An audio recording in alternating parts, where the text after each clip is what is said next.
विठ्ठल केशवा पांडुरंगा पंढरता। आज आम्ही आमच्या वंदना सावंत माऊलींच्या घरी निवासस्थानी आहे, देहू गावमध्ये, पुण्यनगरी देहूमध्ये। भगवंताच्या आशीर्वादाखाली आज आमचा मुक्काम आहे। नेमका आज आमच्या लग्नाचा वाढदिवस 27 वर्ष पूर्ण झालेली आहे।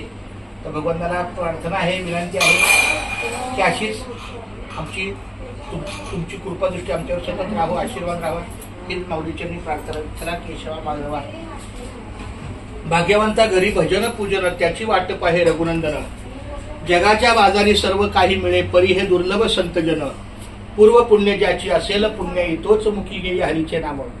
चोका म्हणे तुम्ही आता तरी जागा राम कृष्ण हरी मना निरंतर। भाग्यवंता घरी भजन पूजन त्याची वाट पाहे रघुनंदन। या ठिकाणी खरोखर सर्व वारकऱ्यांचं वास्तव्य या ठिकाणी असतं। अनेक ठिकठिकाणचे वारकरी देहूमध्ये आल्यावर आमच्या वंदना सावंत माऊलींच्या भेटीला येतात, इथं थांबतात। हक्काचा प्रसाद असतो, फराळ असतो। त्यामुळे खूप धन्यवाद या सावंत परिवाराला। अनेक अनेक माऊलींचे आशीर्वाद। जय जय रामकृष्ण हरी विठ्ठला केशवा।